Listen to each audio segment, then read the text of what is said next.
Nel pomeriggio la conferma ufficiale, il Friuli Venezia Giulia resta in giallo, il presidente Federica avverte, vietato abbassare la guardia. La giunta regionale inserisce i disabili tra le categorie da vaccinare nella fase 2. Le scuole sono vittime della burocrazia, così Teresa Tassanviol, presidente dell'Associazione Nazionale Presidi, sulle prenotazioni del personale e le vaccinazioni annullate dal Ministero.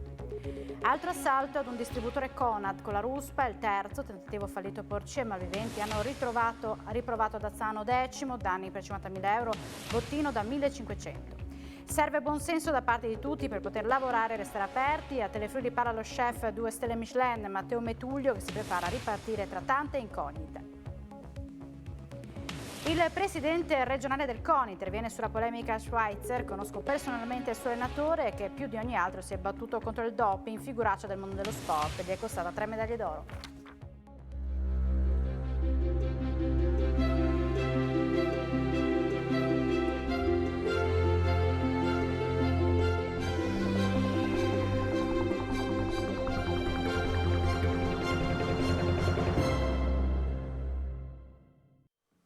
Buonasera e ben ritrovati a un nuovo appuntamento con l'informazione di Telefriuli. L'avete sentito dai titoli, la conferma è arrivata nel pomeriggio. Il Friuli Venezia Giulia resta in zona gialla, ma il presidente della regione Massimiliano Federica avverte, vietato abbassare la guardia al servizio. Rischio moderato e RT a 0,8 al di sotto della media nazionale che è di 0,99. Il Friuli Venezia Giulia resta in zona gialla. L'importante ora, mette subito in chiaro il presidente della regione Massimiliano Fedriga, è mantenere alta l'attenzione per evitare che la curva dei contagi possa subire nuove impennate.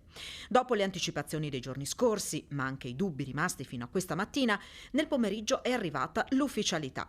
Il miglioramento del quadro pandemico, testimoniato dalla riduzione dell'indice RT e delle ospedalizzazioni sia in area intensiva che negli altri reparti, ha portato alla conferma della zona gialla per il Friuli Venezia Giulia. Tutti i parametri sono in miglioramento e la curva dei contagi in regione registra un calo continuo, anche se lento, precisa il vicepresidente con delega alla salute Riccardo Riccardi. A livello nazionale, il monitoraggio settimanale dell'Istituto Superiore di Sanità conferma per la terza settimana segnali di tendenza ad un graduale incremento nell'evoluzione epidemiologica, con un peggioramento nel livello generale del rischio. Gli scienziati chiedono alle autorità politiche un innalzamento delle misure su tutto il territorio nazionale, anche a causa della circolazione delle varianti. Viene poi ribadita la necessità di mantenere la drastica riduzione delle interazioni fisiche tra le persone e della mobilità.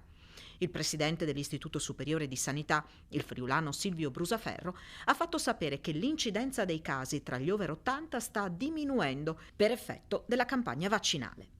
Riccardi annuncia che è stata convocata per domani alle 17 una nuova conferenza governo-regioni. Sarà fatto il punto sui contagi e sulla campagna vaccinale, ma non solo. Da tempo chiediamo al governo, ricorda Riccardi, che sia rivisto il sistema di valutazione.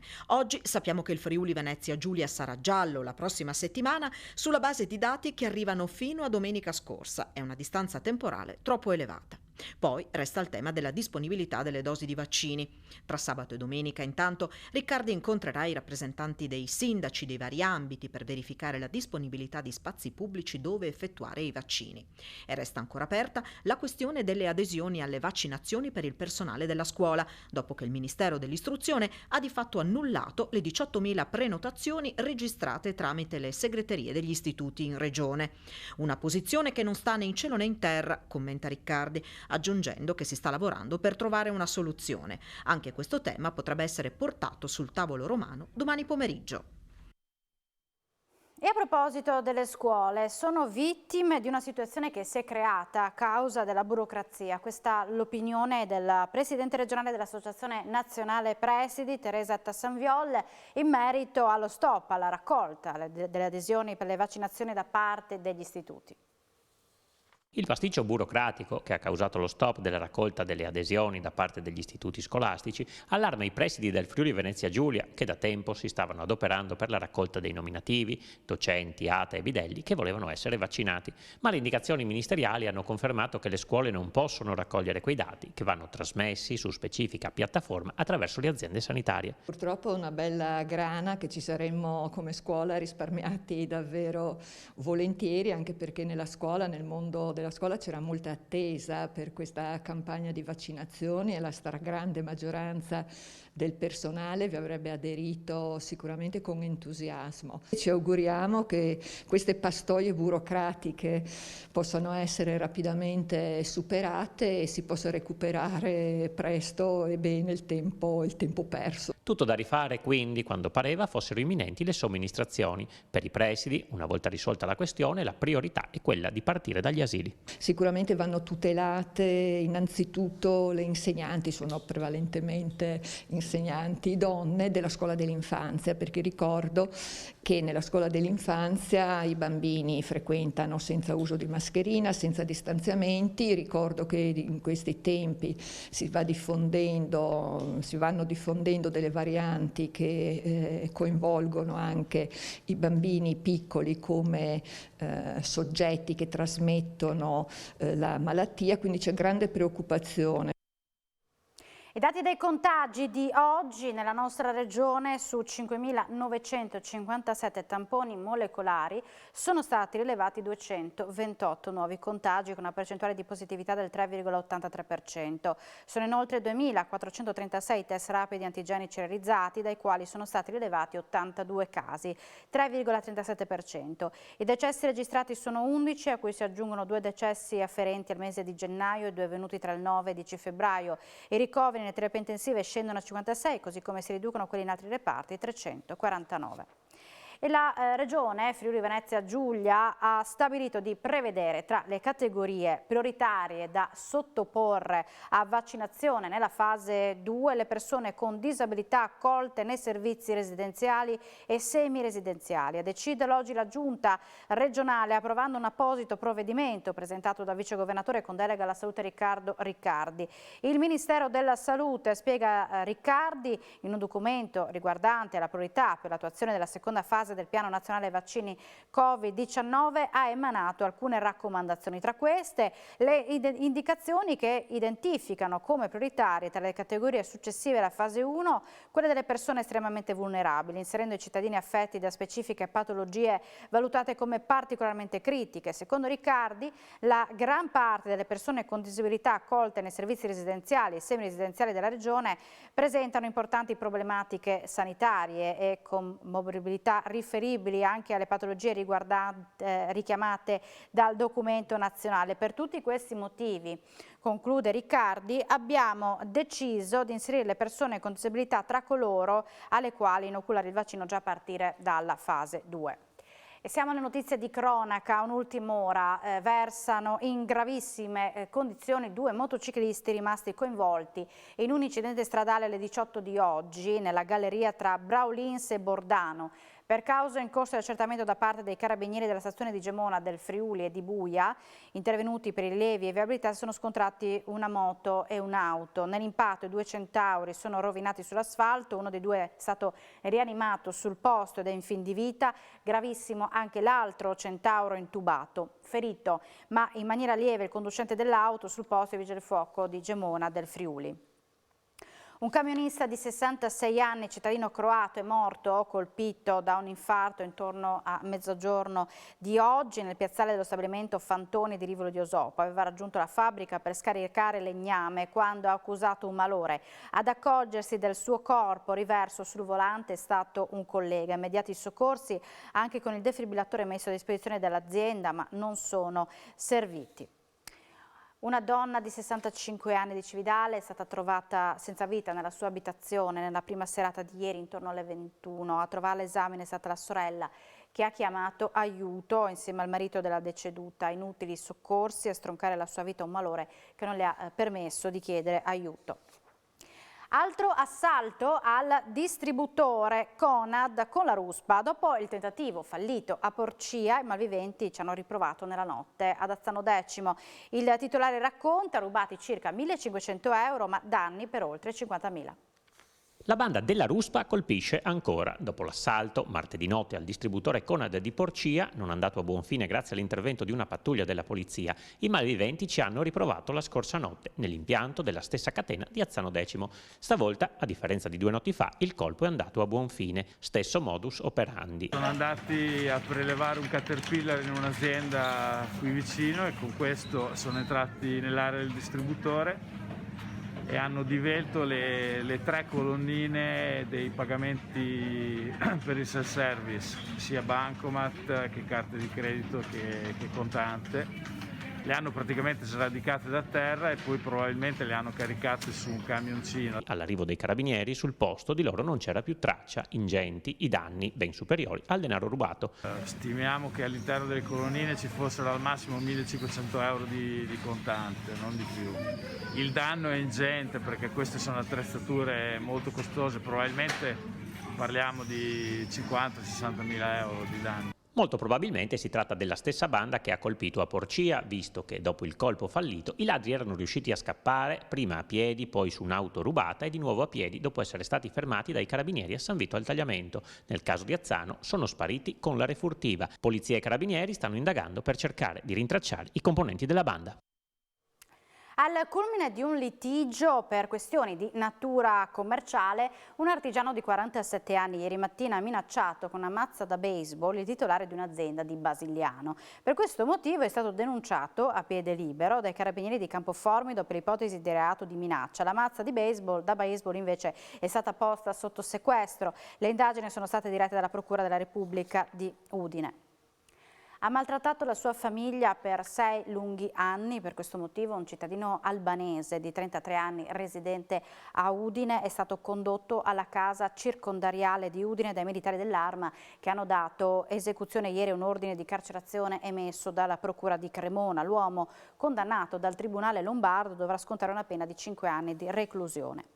Ieri sera, dopo il terzo giorno, le squadre del soccorso alpino e speleologico, stazioni di Forni a Voltri e Moggio, hanno sospeso le ricerche di David Concina, il 48enne disperso ad Amaro in collaborazione con i vigili del fuoco che le coordinano. 20 tecnici soccorritori hanno partecipato alle operazioni nell'area compresa tra il ponte sul fiume Fella, il viadotto dell'autostrada sul fiume Tagliamento e sul gretto di quest'ultimo, che il cane molecolare ha indicato le ultime tracce dell'uomo, mentre continueranno le ricerche da parte dei vigili del fuoco, del personale della scuola alpina, della Guardia di Finanza. Saranno in particolar modo vagliate e verificate dalla polizia le varie segnalazioni di avvistamento dell'uomo provenienti da diverse località dei dintorni. Terreno che frana, radici degli alberi che affondano nell'acqua sono fra gli inconvenienti più comuni riscontrati nel corso dei lavori di sistemazione delle sponde di Viale Ledra a Udine che termineranno tra 5 mesi. Dopo Viale Ledra l'amministrazione comunale intende sistemare i tratti più pericolosi delle vie che corrono lungo le rogge che attraversano la città. Si concluderanno in 5 mesi i lavori di messa in sicurezza delle sponde del canale Ledra sull'omonimo viale, nonostante i continui imprevisti che richiedono interventi mirati. Stava franando tutto, ma non solo qui in Viale Ledra. Il lavoro parte da qui, ma poi va in Via Bassi, tutto Viale Bassi, e poi andrà in Via delle Ferriere e farà tutto Via delle Ferriere. Andando a fare i sopralluoghi con i progettisti e i direttori dei lavori abbiamo scoperto che molte delle questioni erano veramente molto delicate e riguardavano le frane che si stavano già verificando da anni sottostanti, che portavano i parapetti a franare continuamente. Gli alberi che adesso con le radici franano continuamente lungo le sponde della roggia vengono rafforzate e vengono rifatte le sponde e soprattutto, lavoro molto importante, vengono rifatti tutti i parapetti che vedete, che sono nuovi, messi in un materiale particolare, vengono praticamente dato un po' di decoro a quello che è la città nel suo corso d'acqua, che erano fermi, arrugginiti, lasciati veramente in cattivo stato per decenni. Rimaniamo a Udine, andiamo nel portico di Palazzo d'Aronco, dove sono stati donati 2 monitor dalla Solari SPA per promuovere gli eventi e le bellezze della città.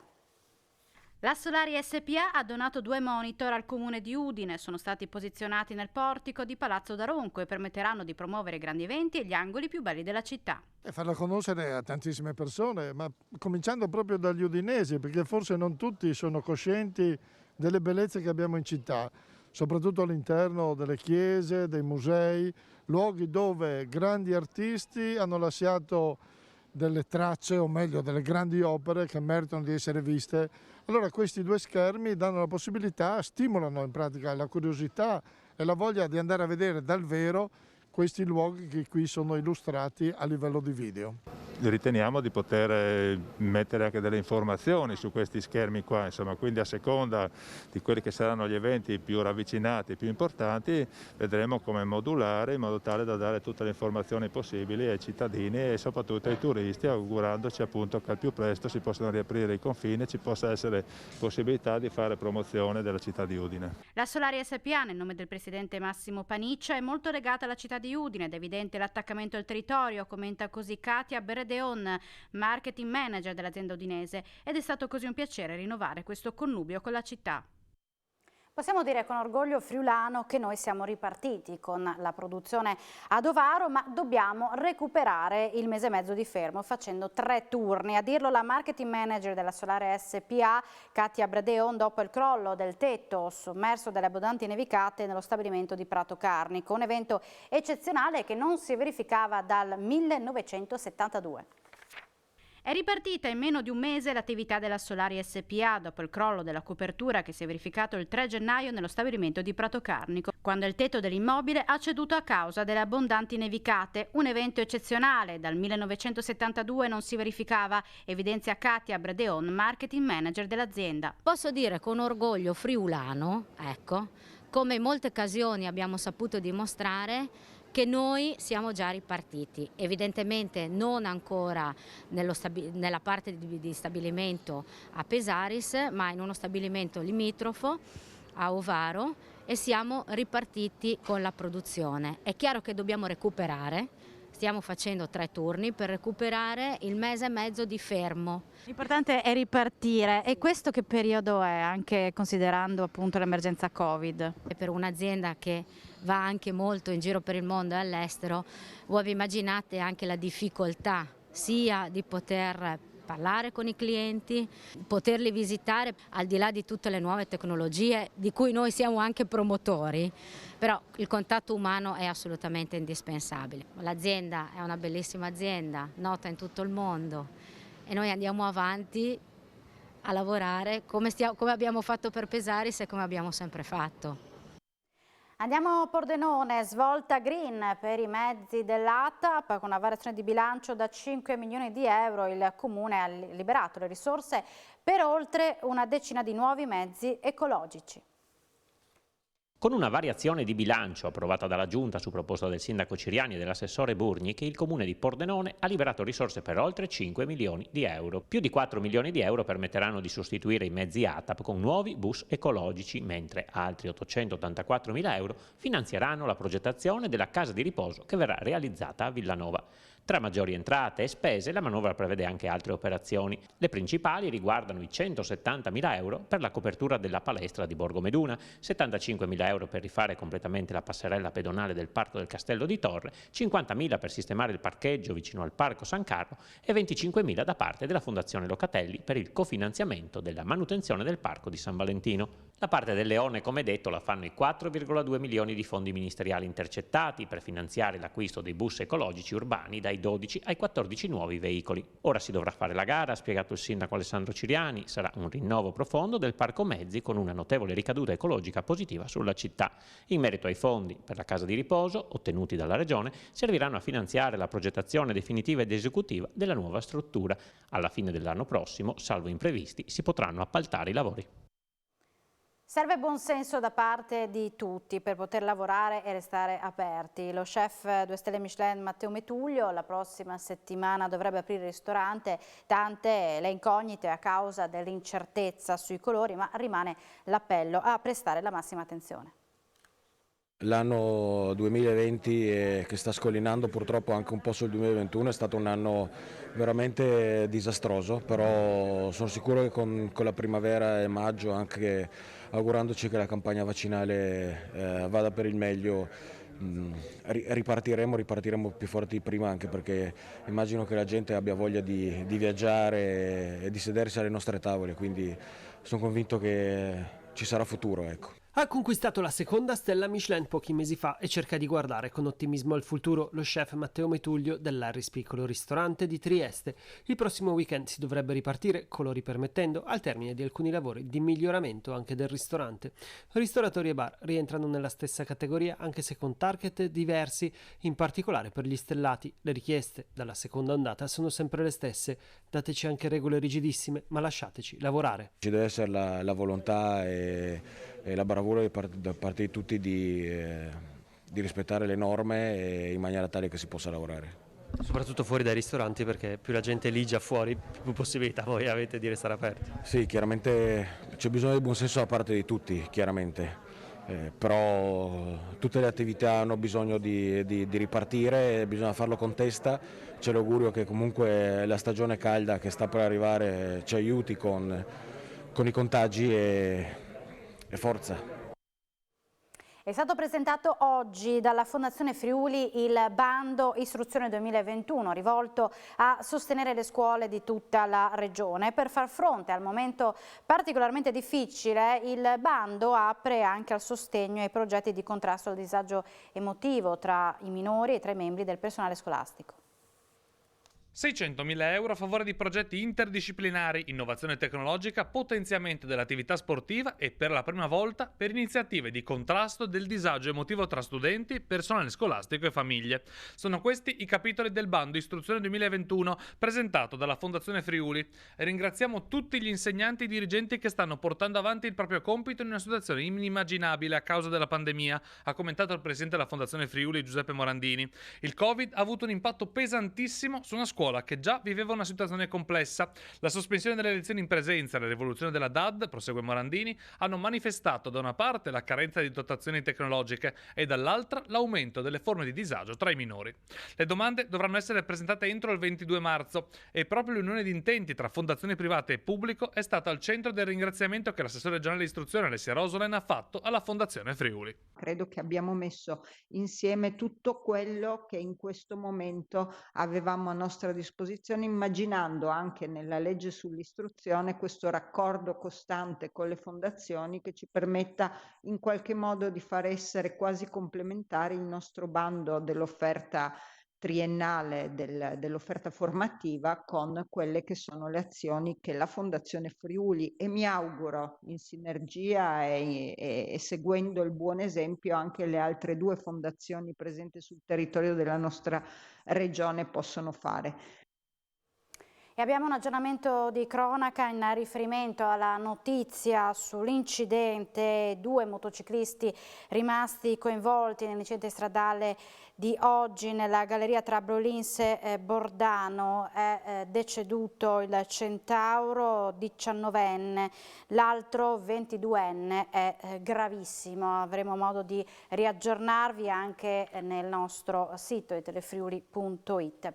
Ed ora siamo allo sport. Parliamo del caso Schweitzer. Il Tribunale di Bolzano ha archiviato il procedimento per doping a carico del marciatore altoatesino, ponendo fine a un incubo che teneva in scacco l'atleta da 5 anni. Non finisce qui. L'Agenzia Mondiale Antidoping ora al centro delle polemiche, si dice pronta ad azioni legali per le tesi diffamatorie che ne danneggiano l'immagine, ma il presidente del CONI Friuli Venezia Giulia, Giorgio Brandolin, commenta quanto accaduto è costato all'atleta già 2 medaglie, non andato a Tokyo, perderà anche la terza. Che ero rimasto colpito quando all'epoca Schweitzer si era dichiarato colpevole di doping e con quelle ammissioni che tutti si ricordano. Poi mi aveva colpito il fatto che voleva dimostrare di essere cambiato, di essere tornato un atleta pulito, mettendosi con un grande allenatore, si chiama Donati, e che è stato uno dei grandi accusatori del doping italiano. C'è un libro che ha presentato più volte anche in regione, io ero presente, con nomi e cognomi anche conosciuti nella nostra regione, proprio come dire, insomma, delle cose non sempre pulite che sono state fatte nello sport. E quindi ho sempre pensato che con Donati Schwarzer si metteva in gioco certamente in modo pulito. Credo molto in Donati e se si è speso in quella maniera non credo, insomma, avesse lasciato da sola Schwarzer a far porcherie. E quindi con un po' di sollievo avevo sentito ieri la delibera o la decisione del Tribunale di Bolzano. Oggi sono sconcertato delle dichiarazioni della VADA. Gli è costata sicuramente 1 o 2 medaglie d'oro a Rio e di questo tanti erano gelosi, compreso alcuni suoi colleghi italiani. Bisogna essere chiari su queste cose qua e probabilmente gli è costata anche la medaglia d'oro di Tokyo, perché non credo che gli permetteranno di gareggiare a Tokyo tra 6 mesi. Lo sport non fa una bella figura, non fa assolutamente una bella figura, perché mette in discussione quelle che sono le sue strutture, insomma, no? Di controllo. E per tutte le altre notizie sportive, appuntamento subito dopo la pubblicità con Sport FVG e subito dopo gli aggiornamenti meteo. Grazie per l'attenzione e buona serata su Telefriuli.